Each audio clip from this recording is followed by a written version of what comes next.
હા, એ તો છે જ. સ્ત્રોત મુજબ ચોકલેટમાં જે કોકો છે એ જ મુખ્ય છે. એમ જ ને. હા. લખાણ સ્પષ્ટપણે આ જે કેમિકલ છે અને ભાવનાત્મક સ્થિતિ છે એની વચ્ચે એક જોડાણ બનાવે છે.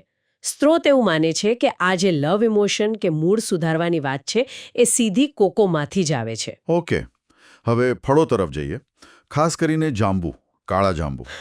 જાંબુ. સ્ત્રોત કહે છે કે આ સ્ત્રી અને પુરુષ બંનેમાં પ્રજનન ક્ષમતા માટે ફાયદાકારક હોઈ શકે છે. બંને માટે. હા, અને વધુમાં કાળા જાંબુ પુરુષોની જાતીય ઈચ્છાને પણ વેગ આપી શકે છે.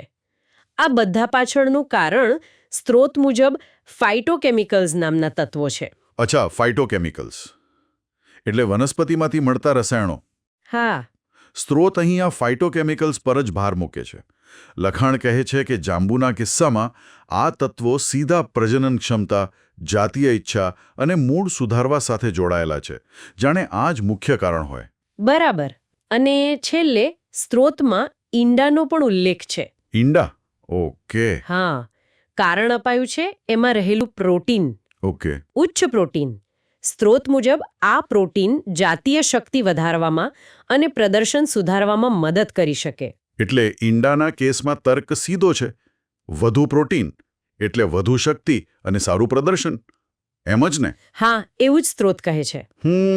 સ્ત્રોતનો આ દાવો પ્રોટીનને ખાલી શારીરિક મજબૂતી જ નહીં પણ સીધું જાતીય ક્ષમતા સાથે જોડે છે, જે નોંધવા જેવું છે. તો આપણે જોયું કે સ્ત્રોતમાં આદુ, લસણ, ચોકલેટ, જાંબુ અને ઈંડા વિશે શું દાવા કરાયા છે. આ બધી વસ્તુઓ મતલબ કે સરળતાથી મળે એવી છે. હા, મોટાભાગની તો રસોડામાં જ હોય. અને સ્ત્રોતનું ધ્યાન પણ આવા સાદા આહાર ફેરફારો પર જ રહ્યું હોય એવું લાગે છે.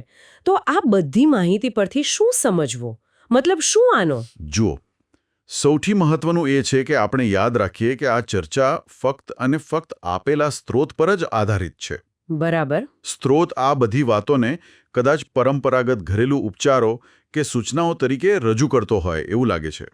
આ કોઈ તબીબી સલાહ નથી, એ સ્પષ્ટ છે. હા, એ તો છે જ. પણ હા, આ ચર્ચા એક વિચાર જરૂર આપે છે કે આવા જે ઘરેલું ઉપચારો છે એની પાછળના દાવાઓ શું છે, એની સાથે જોડાયેલી પરંપરાગત માન્યતાઓ શું છે, અને એ જે રીતે રજૂ થાય છે તેની ઊંડાણપૂર્વક તપાસ કરવી રસપ્રદ બની શકે. આ દાવાઓ આપણી પરંપરા અને લોકમાન્યતાઓ વિશે શું કહે છે એ પણ એક સવાલ છે.